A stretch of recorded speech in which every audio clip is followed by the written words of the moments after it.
嗨，大家好。那剪头发是这样的，我们先聊聊技术说，这个我们都知道，其实我们用什么技术，对吗？用零度堆积去除这个技术，这个倒不是最重要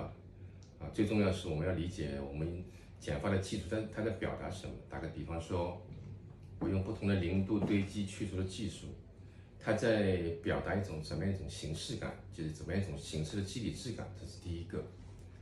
第二个呢，我们要了解这个技术的量感就打个比方说，堆积它是有量感的，增加量感的；去除它是把那个量感拿走的一个量感。然后呢，还了解这个技术它会带来的比例，就是我们刚刚说量感的比例量感代表什么？比例。你如果说是减去除的话，它会轻，它的比例就会小；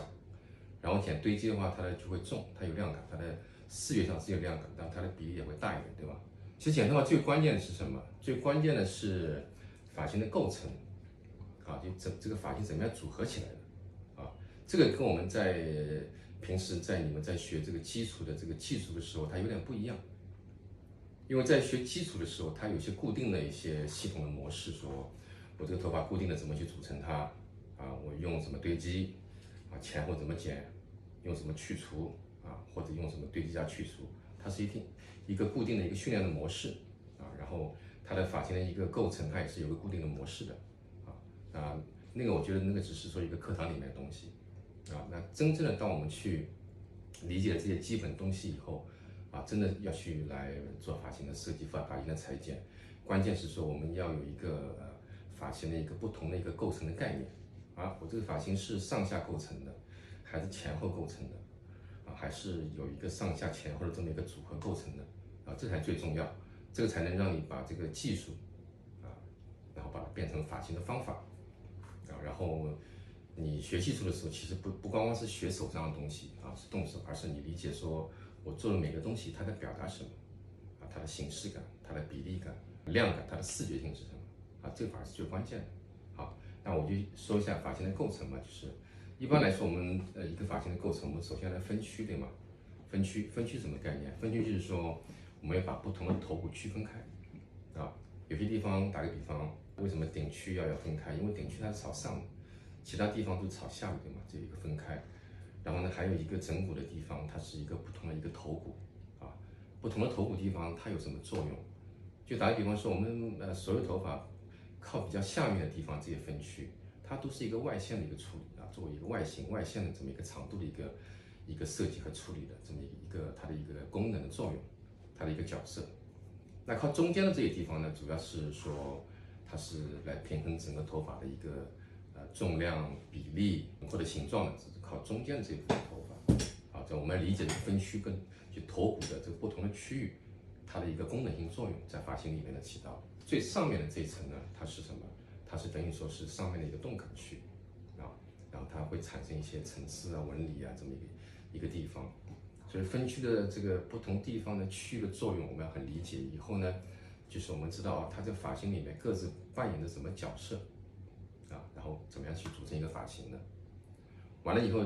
就是我们要知道，在做这个发型设计的时候，这款发型设计的时候，长度我们要在什么地方？打个比方，我如果说是在肩膀也好，脖子也好，在脸部也好，我很清晰的知道我跟哪个地方发生关系然后我为什么这样去做长度在什么地方？那在这个长度情况下，我要用什么样的一个技术方法来做？就是我们刚刚说的，用什么堆积去除不同的技术方法。那我们在做这些技术的时候，还是一样，你要想到说，我为什么做这个技术？它的量感是什么？它的比例感是什么？它会出现什么样一种轮廓的形状？我们要给它一个什么样轮廓的形状？轻重廓形，然后它的形式感是什么？就它的肌理质感是什么？脸部的这个形状要想好，包括刘海，包括后面去想好，然后你就知道说你到底在做什么东西了是有这么一个概念也不多细说，因为说到技术有很多的，所以堆积去除什么，它有很多组合，有很多不同的堆积、不同的去除的组合你们大家有个这个概念就好了然后这样，那我刚刚上面所说的所有的一切，其实它不是一个公式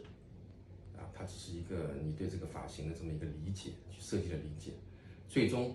我们还是要怎么样落在每一个不同的顾客的身上，落在每一个不同的人的身上，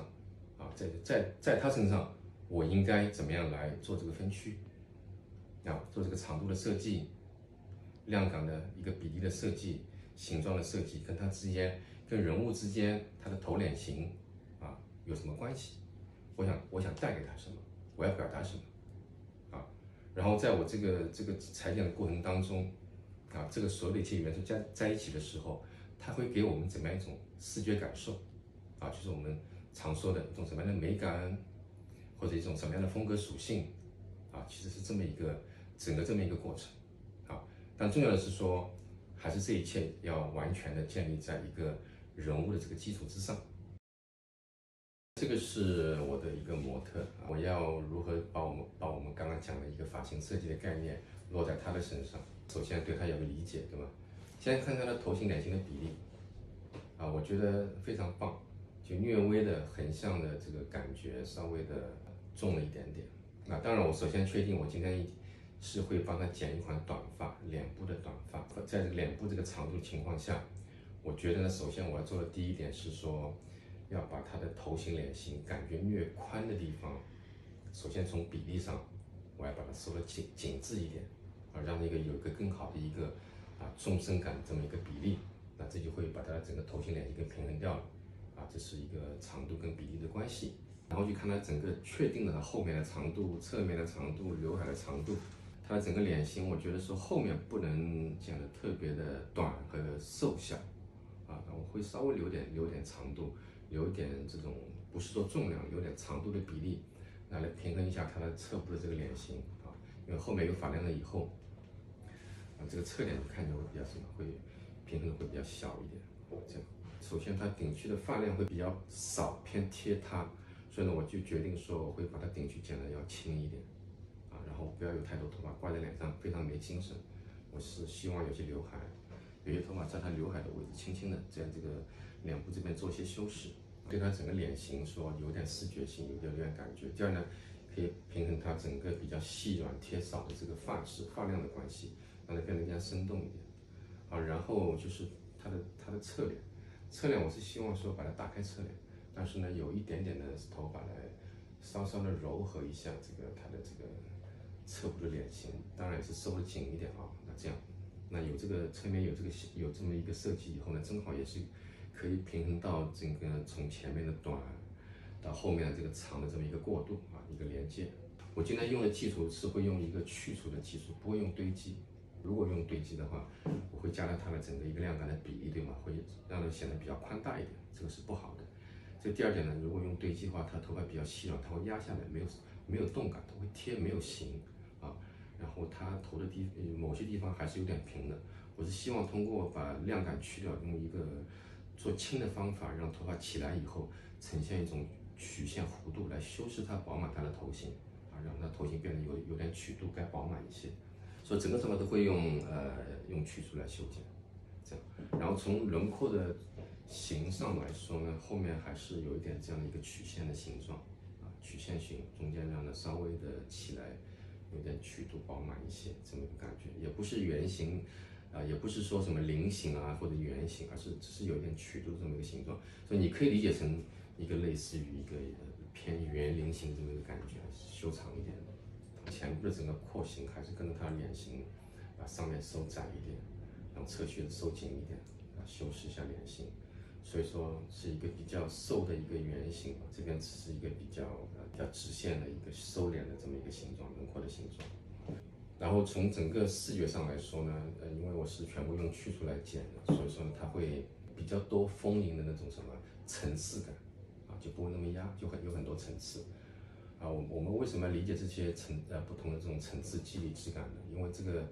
跟我们后期的一个发型在去做颜色也好，去做造型的表达也好，甚至有的时候我们去做烫发也好，它都是有关联的。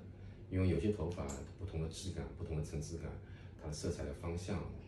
然后你的修整的一个美感表达的方式，或者你的烫染的方式，它都是不一样的。啊，是你要有这么一个理解。好，那开始，我现在就来准备一下来做它的一个正式的裁剪。看一下分区。后区不会剪得很短，也不会剪什么硬的外线，自然的外线，这样自然一点，柔和一点，让它这么一个柔和的外线，第一个是说，整个感觉跟它的人物的整个柔的感觉还是比较吻合。第二个就是，这个柔的感觉可以来平衡一下它的脸型啊，虽然是后面，但是可以跟脸型发生关系。然后我会用这个去除的这个技术，这个方法把量拿走，让它有一个轻盈的曲度饱满的轮廓，修长一点，下面有点尾巴这个感觉，顶区减轻，因为这个区域属于头发比较厚，虽然是上去，但是比较凹的地方，所以说不能有量感压下来，减轻它，让它有个蓬松的一个自然的轮廓和比较一个生动的一个层次，两边修饰脸型的，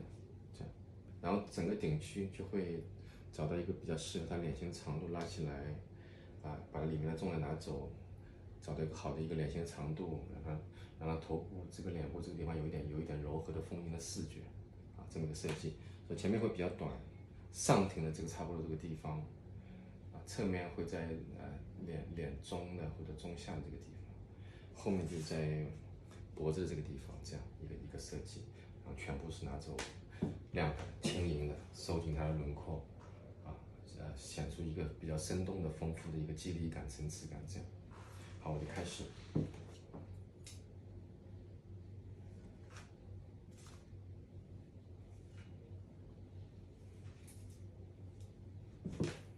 完全跟着头骨的角度，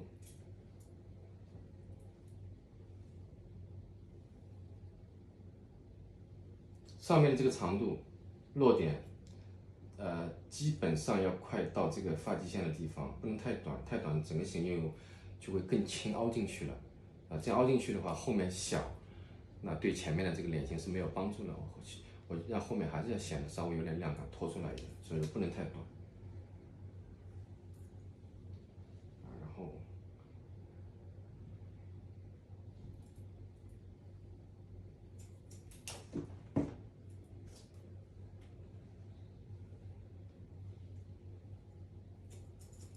还让他头发呈现一个比较柔和的一个自然的状态。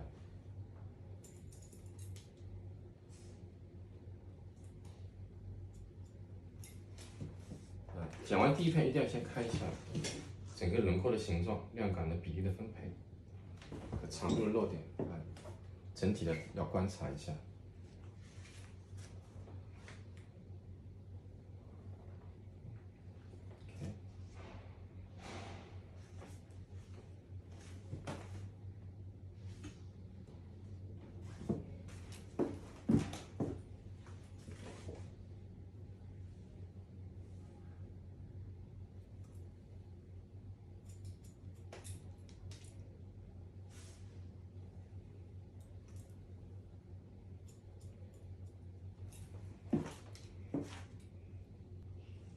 微斜的一个垂直发片，跟着头骨，上下也跟头骨，横向也跟头骨。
剪到侧区的时候，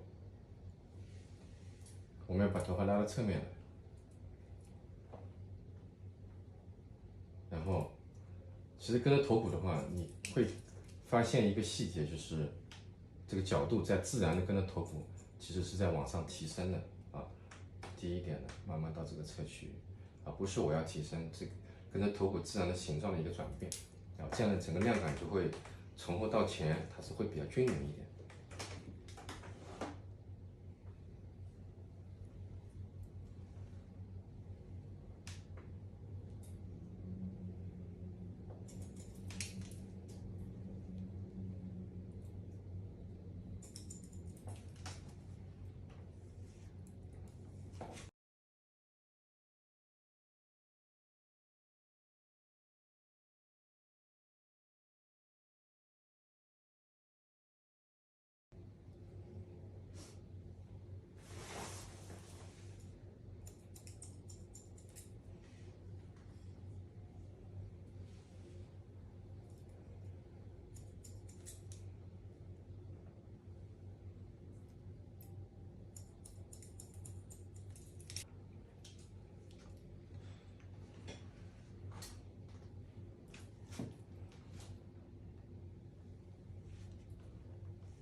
发片不要刻意的向里靠，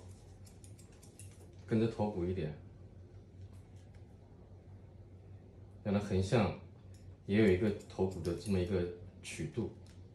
啊，整个形看起来会柔和一些，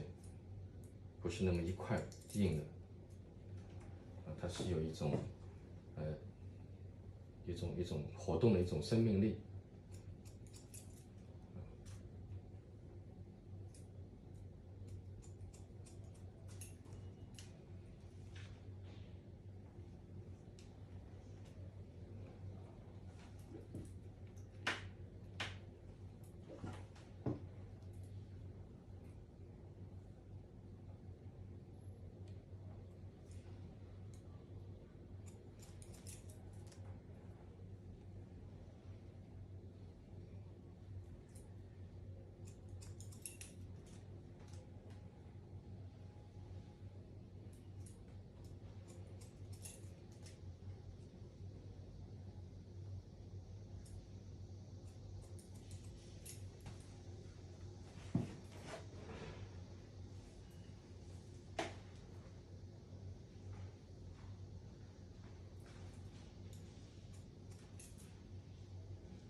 那如果剪这个侧面，你觉得这样不好剪，其实我们可以站在前面，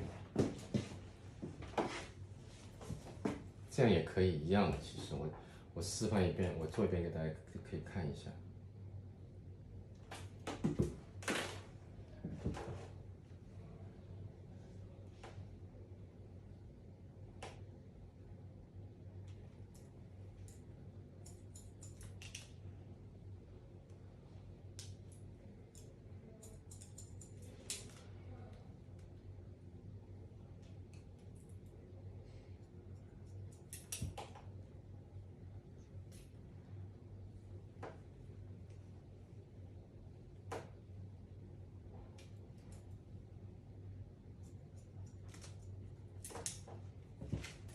交叉检查。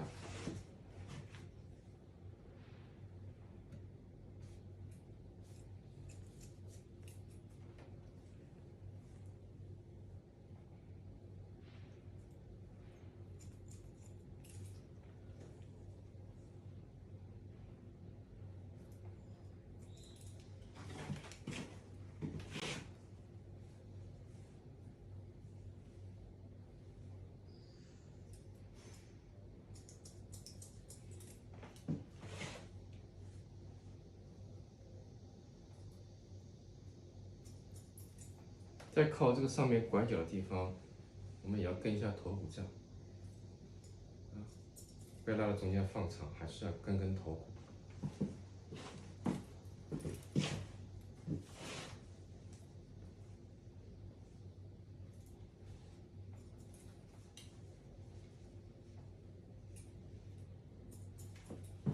好，现在这样的后区就剪好了。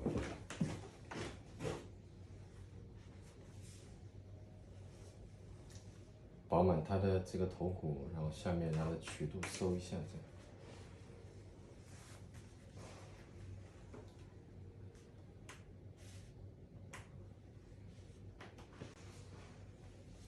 现在开始，我不会先剪侧面，我会先剪前面，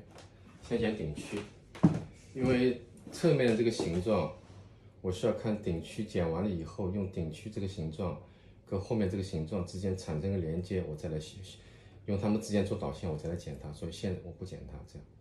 先顶区，这个也放在最后剪，因为这区我不会跟下面上面连接，会让整个顶区自然的，就是一个顶自然的松开。如果说你完全做的很连接的话，它整个形会很板。就这个区也是一样的，这个区做好，这个区按照它脸部的长度来剪整个形状，以它和它的关系来连接侧区。整个顶区是自由的，如果说后面连接、前面连接，它整个顶就会又不够松动，又会很板，所以我会让它更加自由一点，是不连接。这样好，先顶区。剪顶区有个讲究是，我们到底是先剪一条外轮廓线，剪定一条底线长度，然后再来修剪顶区，还是说我们直接来剪这个顶区？它是有变化的。为什么有变化？你看我如果说直接剪顶区，我设定预留个长度，到了这个地方，它的发尾会比较自然一些。如果说是预留个外线的话，它的整个发尾会比较就会比较硬清晰一点。那这跟前面、跟侧面、跟后面发尾之间，它有一个三者一个联动的关系。所以我今天剪这个顶区呢，我不会先定外线，定了外线的话，可能会跟后区的这个自然的感觉有点违背啊，不是特别协调。当然有很多时候我们也可以特地的去做一些这样一种变化，也会有的。但今天我不会这样做，它整个发质也好，它的整个脸部的曲线也好，还是比较柔的，所以我是希望有个柔的这么一个设计。把侧区先加起来。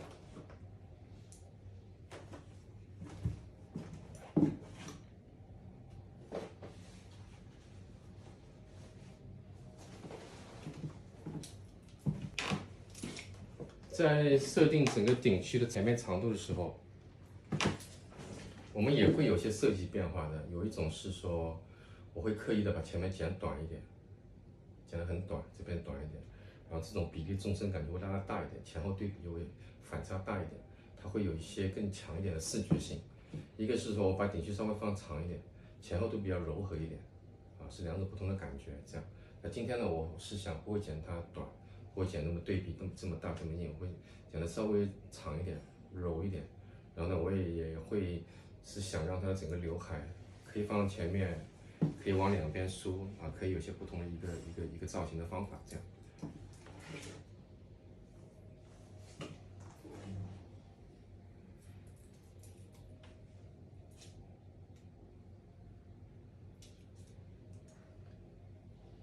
先感受一个鼻子左右的长度，鼻中吧应该是这样。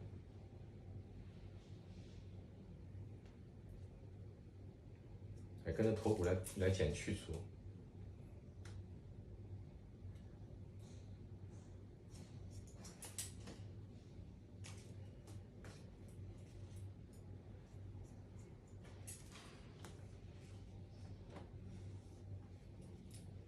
一直这样的横向发片，往中间靠一点。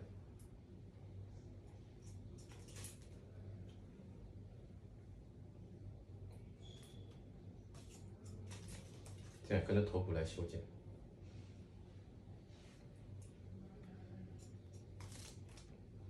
这样，啊，不要拐太多弯，虽然是有点曲，但是你还始终是要往前面上面最上面，你还是稍微放长一点，不要短掉，这样。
啊，同样做一个交叉检查。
好，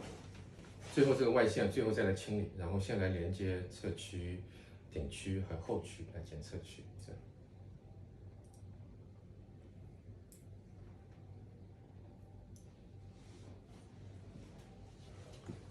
啊，这个区就是来修饰脸型的，啊，因为我们可以看到它的整个脸还是比较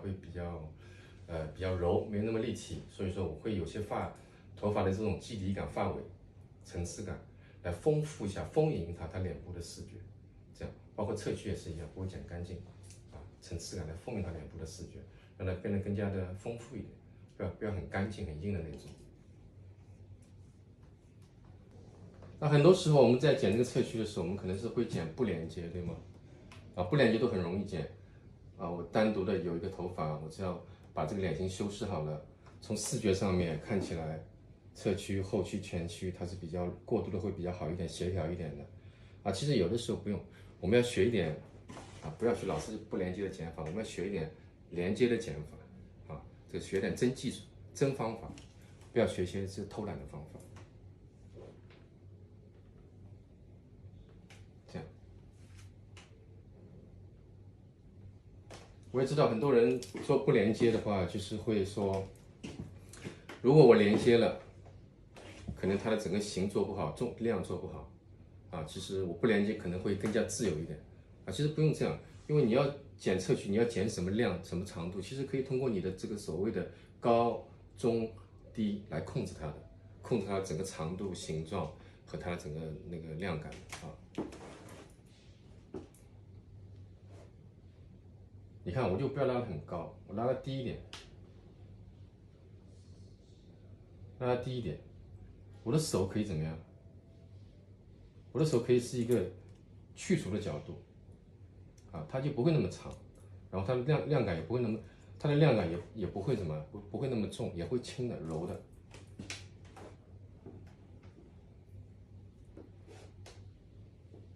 这是看你每次的，你对这个脸型，每一张不同脸型，你的这个控制力，你的设计是怎么样的，每次都不一样，它也不是一个固定的东西。你要留长，你就拉高，啊，如果你想放长放柔，更加自然一点，你就拉高就好了。你要让它更加利索一点，干净一点，那你就拉低一点。不同的控制不同的形状，这样。老师长短多一点。啊，长，好。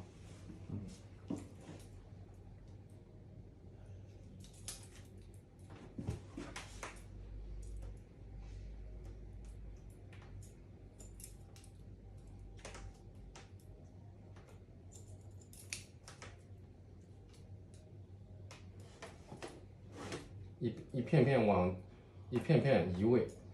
啊，不要拉到一个点，你要跟上面头发是连贯的，如果拉到一个点的话，就跟上面不连贯了。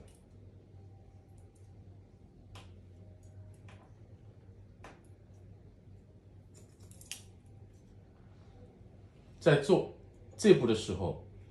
你把后屈头发拉到前面来。如果说上面有什么角的话，有什么量感角，正好在侧屈把这个角点一下，把它整个重量点一下，修饰一下，让它更加通透一点，然后连贯也更好一些。一个是前后连贯更好一些，然后从整个量感上来说的话，因为你这样剪过去，它多少有的地方可能会有点角，你这样连贯一下，它会更加的啊，更加的从视觉上连接的会更好，从整个量感上面。而另外一边一样。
好了，最后我们来剪顶区。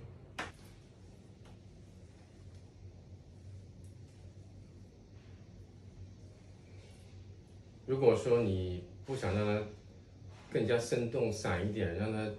润一点的话，你角度低一点，否则的话你的角度要高一点，啊，把整个亮感拿走的更彻底。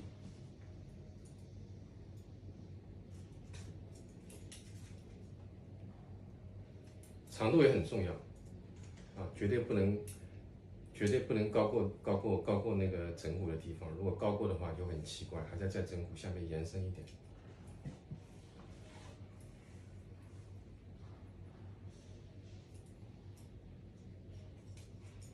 然后这个上面要比前面，等一下啊，现在自然连接可以。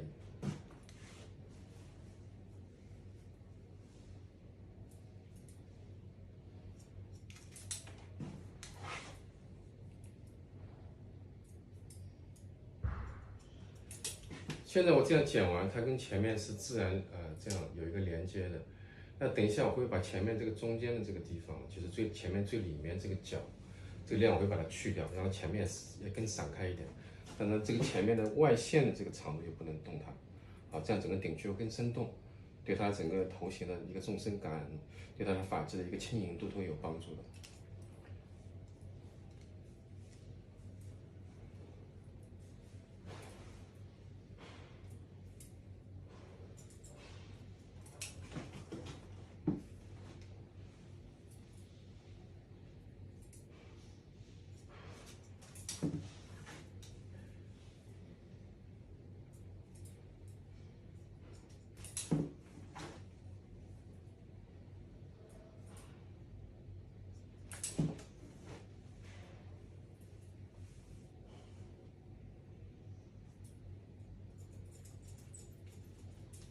好了，我现在把它自然的吹干，再来修饰。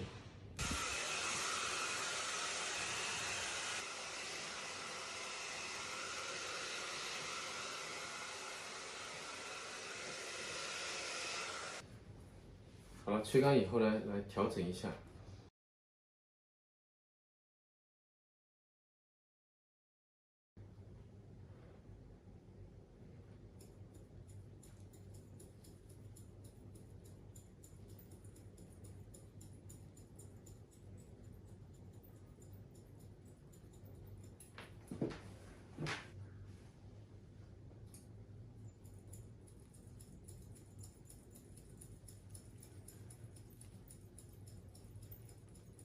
头发很细软。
我把这一区收得更加紧一点，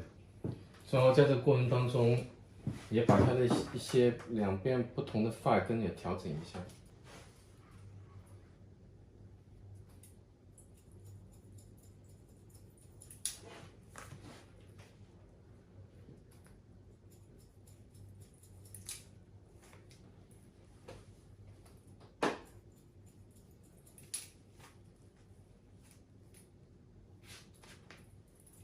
最外面的头发小心。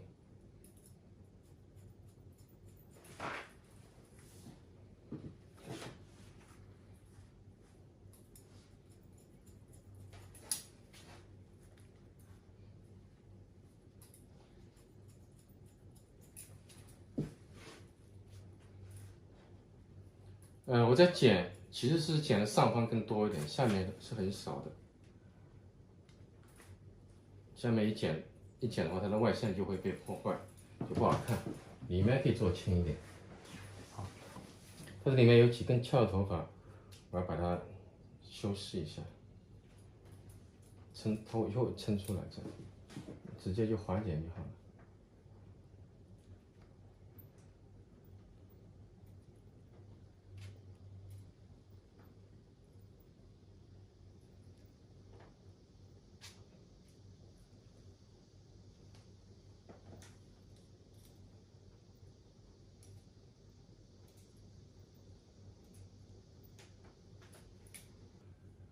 比较少，轻轻的，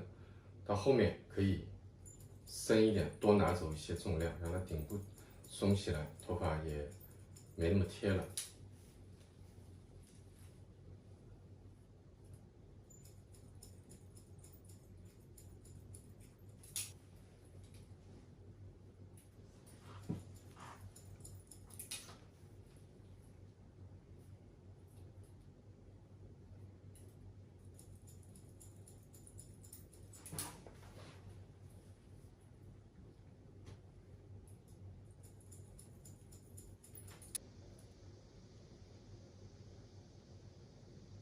这样，中间短一点，侧边留长一点。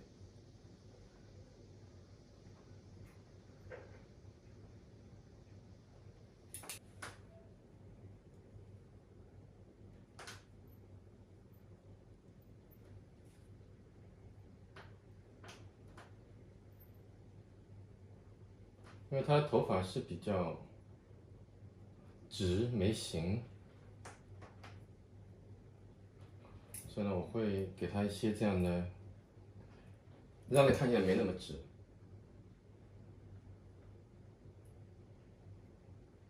让他看起来整个发纹呢还是要丰盈一点，这样，然后有点参差的感觉。同样我保留一定的长度，它平时还是可以往边上梳的，不是只是在前面。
因为刚刚我们来剪过一个刘海了，所以说后面跟刘海之间做个连贯。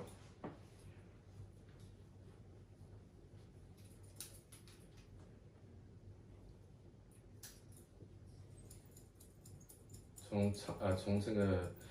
量感上、长度上，稍微连贯一下，这样。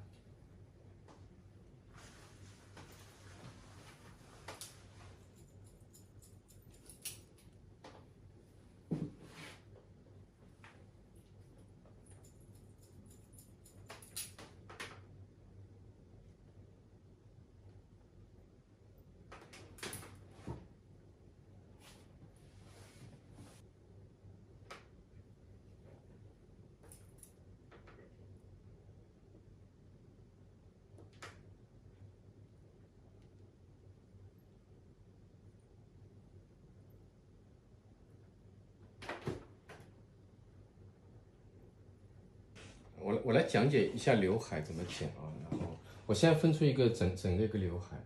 然后呢把上面一层一半，后面一半把它拿走。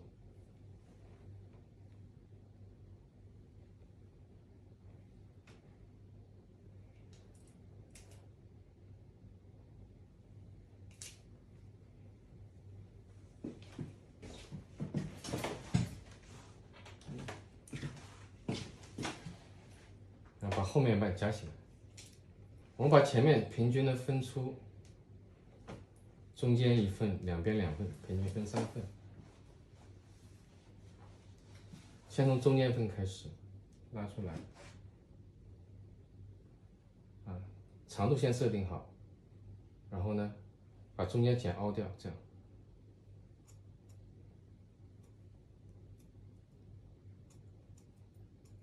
好，中间稍微短一点点。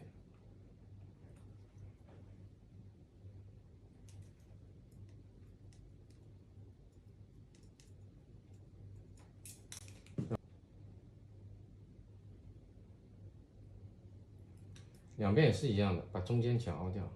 但两边一定要比这个长度一定要比中间的稍微长一点点。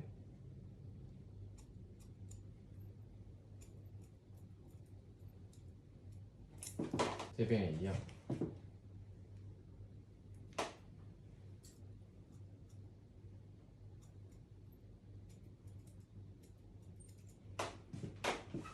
好了，然后自然的情况下修饰一下。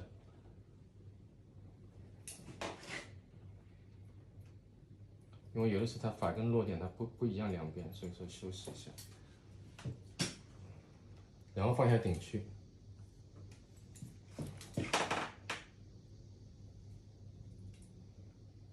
前面的跟这个前面也连接，把后面的这个地方剪轻点就好了。